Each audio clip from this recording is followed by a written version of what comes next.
Ciao ragazzi, my name is Anthony. The gentleman that is joining me once again is Bruno, wearing the beautiful badge in the middle of the chest that shows that we are the best. For anybody that comes in live to this video, welcome back. Welcome if you are new. It's really nice to be here and talk Inter. There's going to be plenty of Inter to talk about, considering how many fixtures are coming up.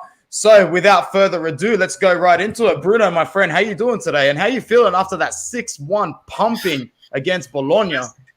Look, mate, it was one of those fixtures that we needed, especially after the performance we put in against Real Madrid, and we didn't get the result. But before we move on, Zach has already jumped on board. We are now live on Twitch. And Zach is our first commenter on our new Twitch channel. I'm going to have to contact this guy personally. I have to. That's we have to. We definitely have to.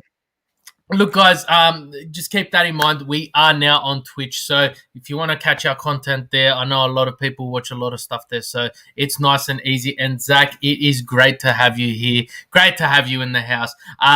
And look, unfortunately, I'm a Roma fan, but at the end of the day, we do talk legitimate content across basically all of Serie A, and Anthony has a couple of other shows running. But also, guys, we've got a new Twitter account at InterWW, so head there, give us a like, give us a follow, and you'll be able to catch our fresh content there as well. But Anthony, we had 6-1 win, but it is... the talking points from the fixture aren't the 6 goals. It's the Vidal and the Correa injuries that we will be carrying on into our next fixture. Yeah, 100%, man. Inter, we go to Florence. We go to the Stadio Artemio Franchi on Tuesday, which is Wednesday for us. Midweek fixture, Bruno. Plenty of football. Very excited, but at the same time, you need to go in cautiously rotation-wise with this one. The fixtures are going to pile up. Both teams are on a high. Fiorentina have really found their feet, and they're putting to the sword games that last season and the season before they were struggling. They outclassed Genoa 2-1 away from home, which showed that, that game showed that even when Vlahovic has an off game, Fiorentina are still able to win the game. I think that's huge. I think that speaks volumes. Inzaghi gave Denzel Dumfries his first start, and I think Denzel Dumfries was incredible. I hope to see him start again. Although if Darmian was to be rotated there, it wouldn't be the end of the world. But Denzel Dumfries comes with that unpredictability going forward. And since Fiorentina aren't exactly a side this season that are going to sit back, the space that's going to open up behind Fiorentina's backline, I think it's going to suit Denzel Dumfries pretty well. Fiorentina's last win against us actually came all the way back in 2017, which is a while. But they are still technically a bogey side, considering in our last 8 fixtures, it's been 4 wins and 4 draws. Fiorentina won. They're coming off the back of 3 consecutive wins for the first time since 2019, which is big for them. So, they're gonna be in good form, bro. Coming off a win loss this season. Inter, of course, 3 wins and a draw. Bruno said it well. Arturo Vidal underwent the tests earlier this week, which basically showed that he had a strained right calf muscle, and he's going to miss this fixture. Correa picked up a knock to the ribs, and he's going to miss 1, possibly 2 games. I think it was only 1, but we'll see. We'll see after that. And yeah, that's pretty much it before we go to predicted lineup. So there is a fair bit of background in this game, Bruno, man. And are you expecting a pretty tough fixture as I bring the lineups up on the screen? Look, I would like to see a nice competitive fixture, but we've seen Inter and how Inter have dealt with fixture congestion. Fiorentina just played. They're playing again. It's going to be interesting to see how their guys pull up as well, because when you look at how Inter have performed, we've got the squad depth and the rotation. And against Bologna, we started Vecino over Hakan. And you know how much I love Vecino, but I could not give this guy enough credit for what he did against Bologna. He was absolutely pivotal in the overall performance. So it just shows our depth that we're capable, and we're definitely more than capable to get across the line.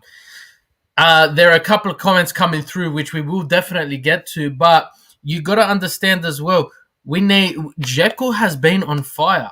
We have shown great. He's shown great. He's just slid straight into the squad.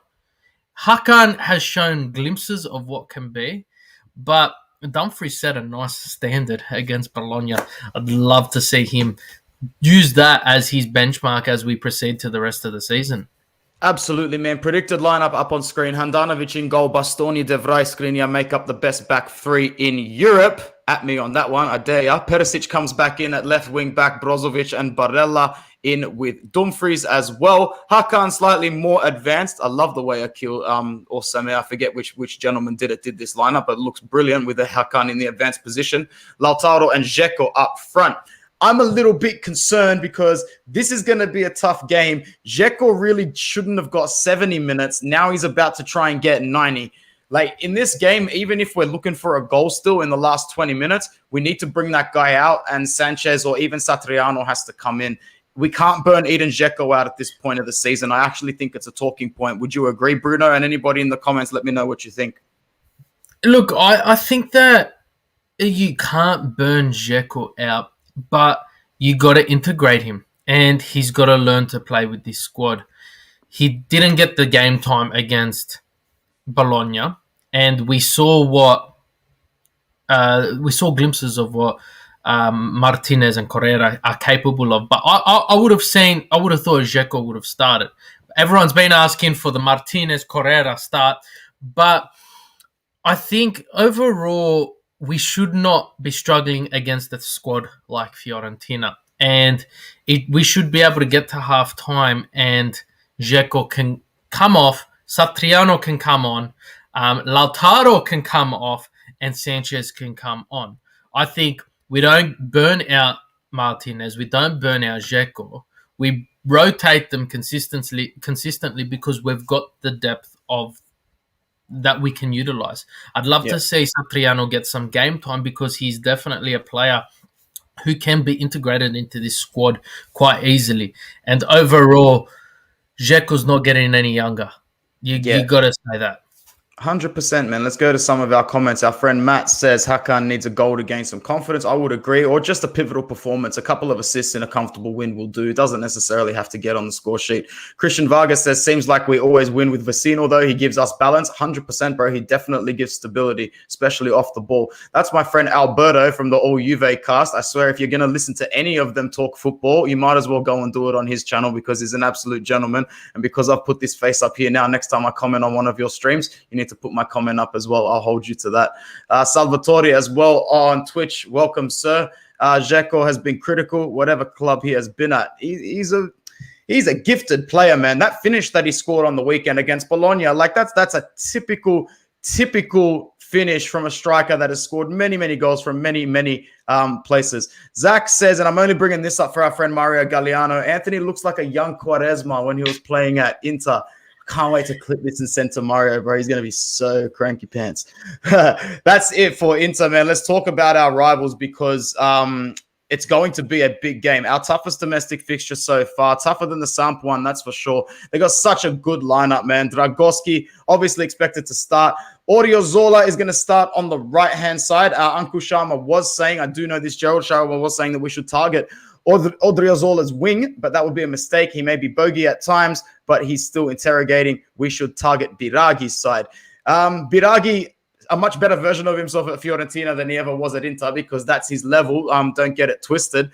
You know, that side with Milenkovic is definitely the stronger side, but I expect Lautaro to be able to engage Milenkovic for the majority of the match on and off the ball. Honestly, I really think Milenkovic is going to have his hands full in this particular fixture. Gerald says we're going to win 0-2. That would be fantastic. He also says that Fiorentina has yet to keep a clean sheet. They beat the likes of Torino and Atalanta, which are two good wins to beat Gasperini's Atalanta and Juric's Torino, who are both in the top half of the table and are going to have good seasons.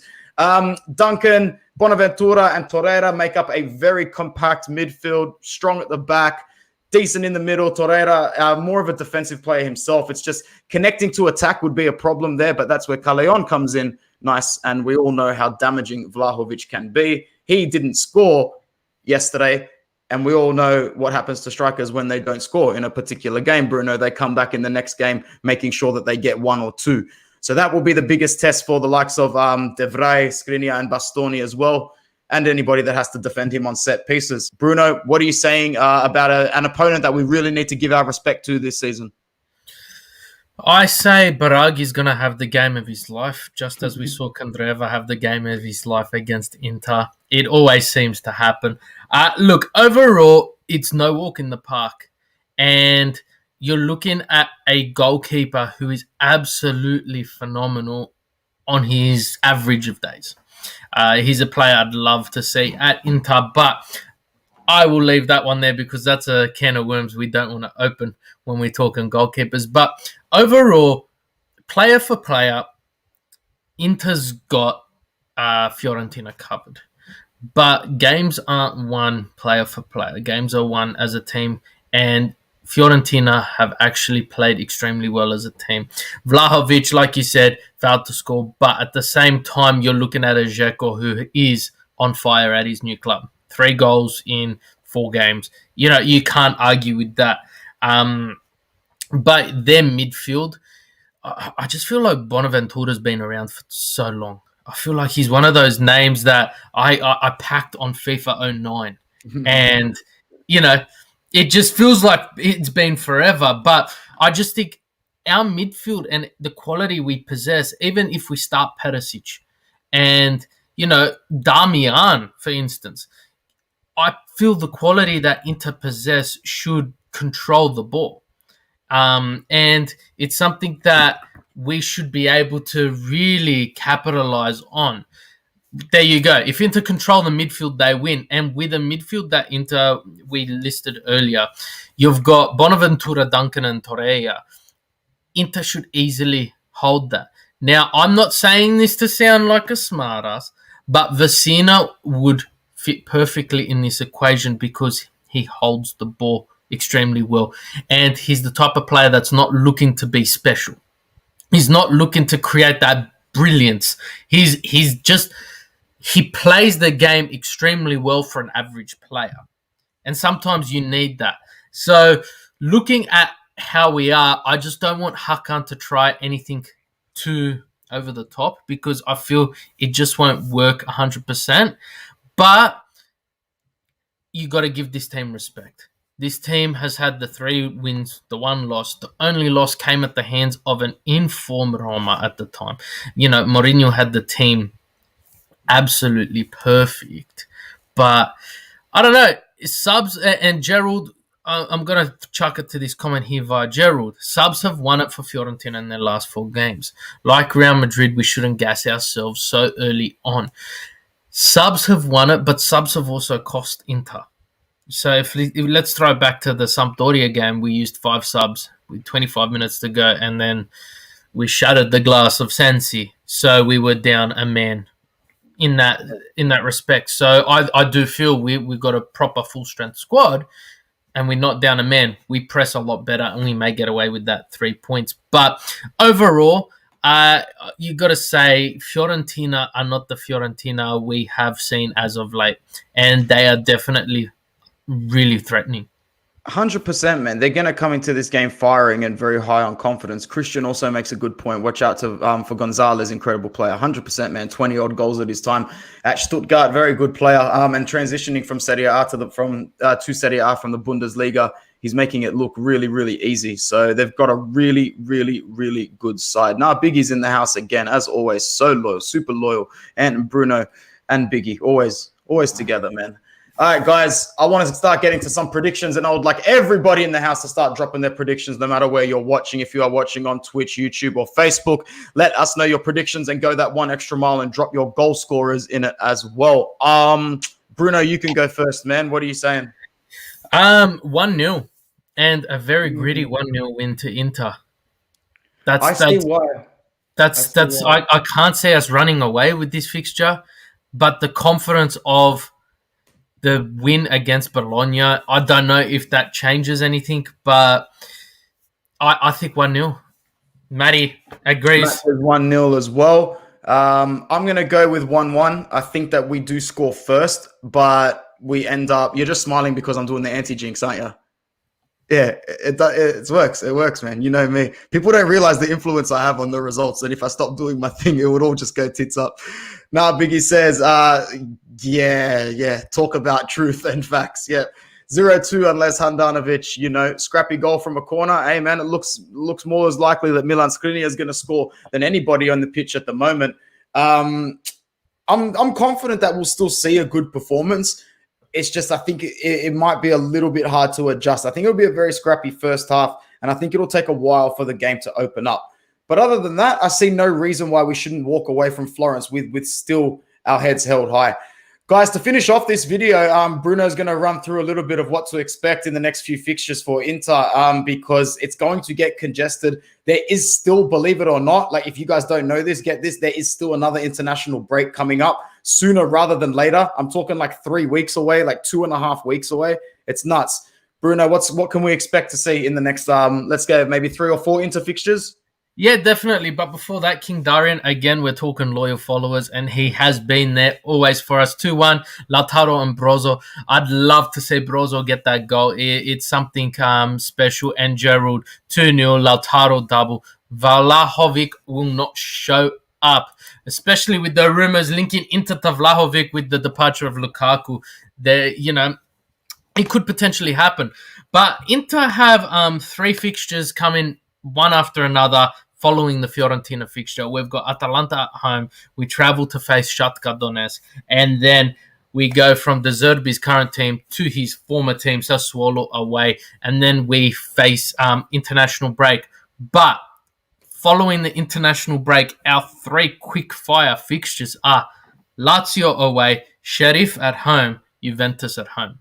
And let me tell you now, we might see Juventus with a red dash next to their name at the moment in the relegation zone. But that is the one time you do not want to be playing Juventus. You want to be playing Juventus now. You want to be playing them yesterday. You do not want to be playing them in 4 or 5 games' time when they're finally starting to get their groove, because I don't want to sound like a Juve supporter or anything, but this is not Juventus. This is their worst start in 66 years. So it isn't going to get much worse for them. But Anthony, Atalanta, we got them on the weekend. So we'll do a quick little preview because we are going to be going back to back to back to back. So Atalanta, we got them on the weekend, but Serie A-wise, they haven't been the standard that we've become accustomed to. And my question to you is, do you put that down to some losses they've faced in the transfer market in the off-season? Yes and no. I would say just more. It's when you have a project that goes so long without winning anything, and then you come so close, like the Coppa Italia final, like the Champions League quarterfinal. Was it? It was the quarterfinal, wasn't it? Not even the round of 16. It was the quarterfinal. I forget that sometimes. They've had a very slow start to the season, which Gasperini is sort of known for, and they haven't exactly had the easiest start when you look at it as well. Torino away, Bologna, Fiorentina. Salernitana is easy. The other 3 sides are a little bit, they're not exactly easy, but Atalanta should be winning those games. They did beat Torino, but they lost to Fiorentina. They drew to Bologna. I see them struggling this season to really maintain the consistency needed, especially because other sides around them have leveled up a little bit as well. I picked them at the start of the season to fall outside of the top 4, and I'm going to maintain that. They just got over the line against Salernitana, and they've got to play Sassuolo tomorrow, who, if I talk about Sassuolo, and I will talk about them a bit later on Football Worldwide tonight, they are a team that really needs to be careful because they're going to start flirting with relegation unless the top members of the Sassuolo club say to them, all right, we've had a good stint in Serie A for a while. We've lost the coach. We've lost a couple of good players. Our identity has sort of been removed. Let's come together and forge it. So I don't know how they will go, but in order to not go off topic, Atalanta is starting exactly how I expected them to start. We're still going to have to be exceptionally good because after this hardest game of the season so far on Fiorentina, guess what? That Atalanta game becomes the hardest game of the season so far. Yeah, definitely. And the run doesn't get any easier. We travel to Ukraine, who we face a team which we've faced 3 times in the last 2 years. And Shakhtar Donetsk. And I think the Europa League final was 1 leg because of COVID. Yeah, the semi-final. So we belted them. We belted them 5-0. I think it was head to head. Yeah, we belted them We belted them 5-0 and then had 2-0 draws with them in the group stage last season. So they most recently lost to young Sheriff, Yeah, in the group stage. But they went on to win 5-0 in their following domestic fixture. They sort of did a similar thing to Inter. They played well, didn't get the result, and then went out and showed, look, we haven't gone away. We're traveling to the Ukraine.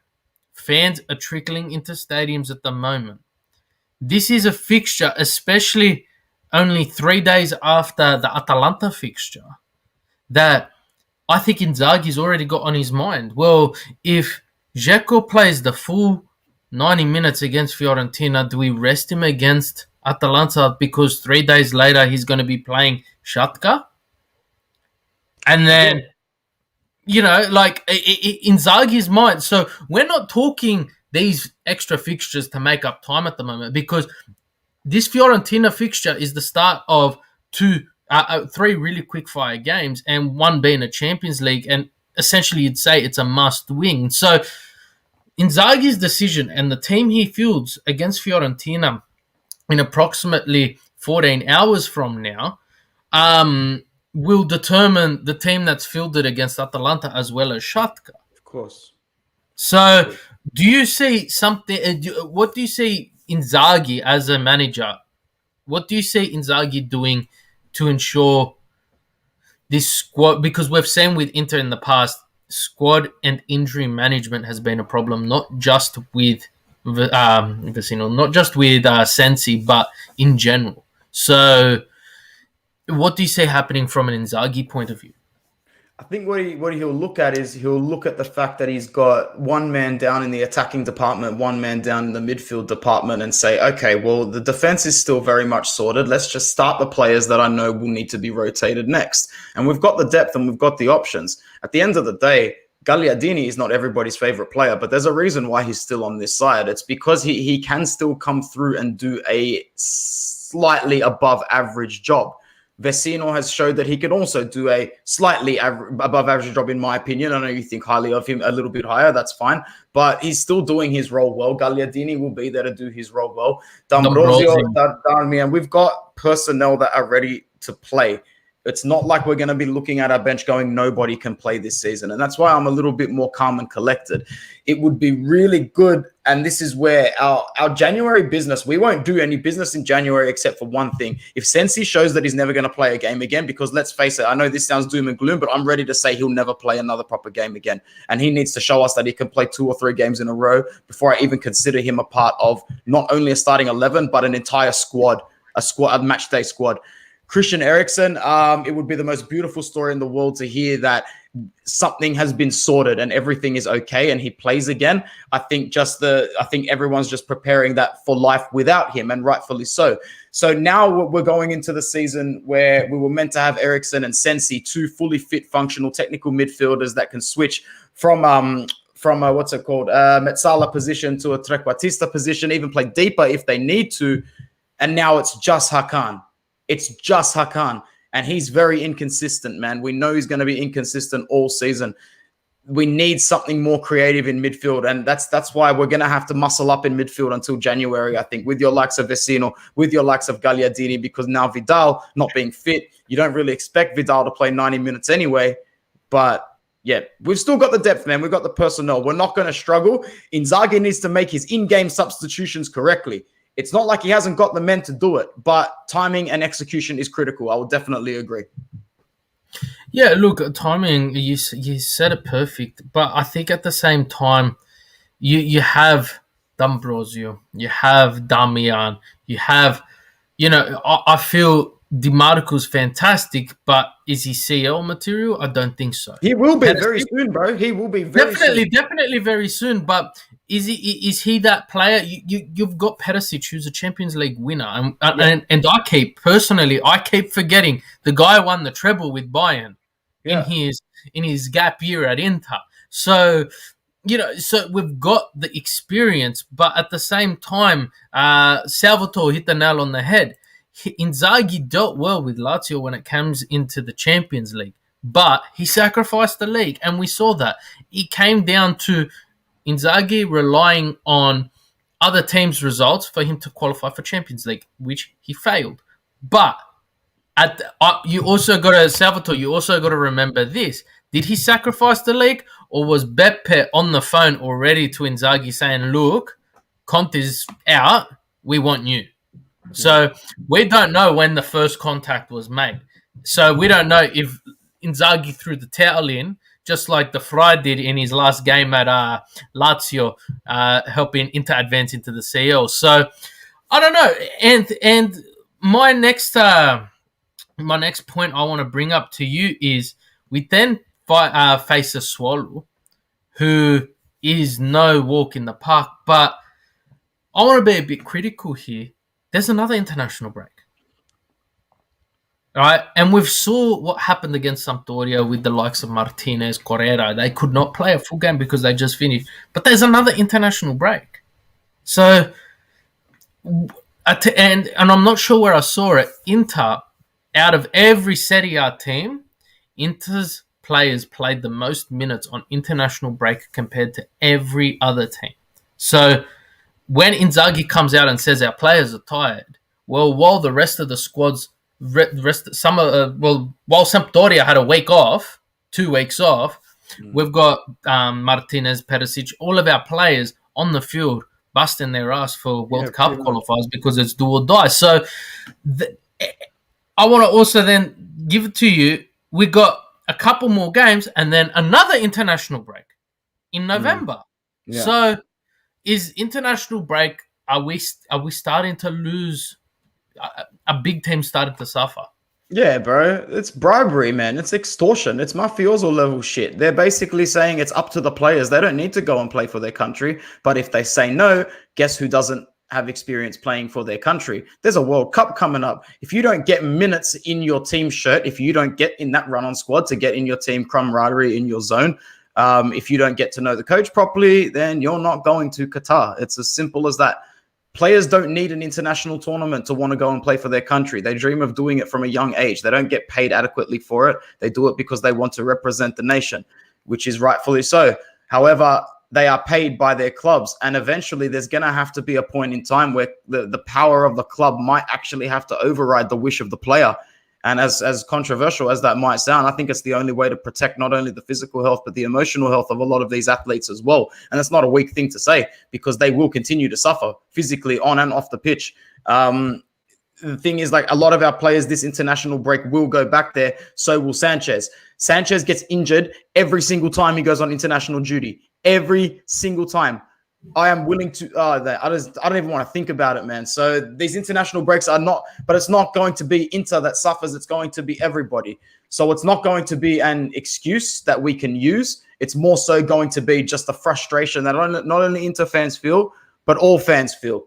Let's go to a few of these comments before we wrap up what's been a nice match preview. Biggie says Vidal only has a year left unless Inter decide to exercise on that 1 year automatic deal, which I doubt they do. Yeah, man, I was never concerned about Vidal's massive wage. A lot of even fans from other teams are saying, look at Vidal's wage. I'm like, man, the guy's got 1 year left on his contract. Trust me, we're not tying these guys down for 4 years like you guys did at other clubs. The November international break, Inter play Milan before they return to play Napoli. Hey, man, it's harsh, Salvatore, but it is what it is. That it's going to be that way. I prefer that. I honestly prefer to play Milan right before and Napoli right after because out of the Serie A, those are two of the teams where they're going to suffer as well in international break. You're not going to have Salernitana who have not a single player in international competition. Yeah. And they've got that extra rest. Whereas Napoli, Milan, it's quite fair on that front. This is a great comment here. Why can't these clowns play all of the World Cup qualifiers at one time? Because you can't generate enough money. You have to make sure that you spread it out throughout the year at inconvenient times so that it can be promoted correctly. But I agree. Why can't you just get all these guys in a bubble, considering that they've proven they can play 3 fixtures in the space of like 6 or 7 days when they go on international duty? Just go there and play like 5 or 6 in the space of a month. Do that twice. Do it once. Cut the games. Yeah. Really look, you got to remember the in-between season break that we had in July where the Euros was played. That was meant to be international break, but because of COVID pushing Euros back a year, World Cup qualifiers got delayed. But I like your idea, Darren, in the sense of look at Christmas. A lot of leagues do take a break, But imagine the revenue these countries would bring in, these teams would bring in, having these breaks while the rest of the country is on holidays. Because you know what? You go to Italy, you've got a game in Rome, you're going to have a lot of fans packing in those stadiums because they're all on holidays. You're going to have a lot of traveling fans because they're also on holidays. So you're building revenue for not just the game, but for the state. And, that's the perfect time. All right, let's have 3 weeks off domestic. We'll chuck in maybe 4, 5, 6, let's say 4 or 5 international fixtures, and we lose 1 or 2 international breaks at the start of the season. That's how I would like to see it. And I got to agree with you, Darian. Yeah, fair enough, man. Guys, big ups to everybody that was in the chat. We really appreciate it. If I'm not too sure what time zone everybody's in off the top of my head, but we will be putting up a video in about 7 or 8 hours time on on Football Worldwide, the Serie A Roundtable episode 6, I believe it is. Well, anyway, whichever one it is, it's the Match Day 4 review, and we've been getting a really good reception on that. So if you are still awake, head over to that when it is uploaded. Otherwise, watch it back and enjoy it on your time. Bruno, thank you very much for joining me, man. I look forward to seeing you again on Inter Worldwide. Always a pleasure, and thank you to the guys who joined us on Twitch and all our other platforms. Like I said at the start, follow our new Twitch. We've got a new Twitter. It's all down below. Give us a follow there, and you'll be able to keep up with all of Inter Worldwide's content. Grazie, Bruno. Thanks, everybody in the chat. Like and subscribe. Forza Inter Worldwide. Ciao, ragazzi.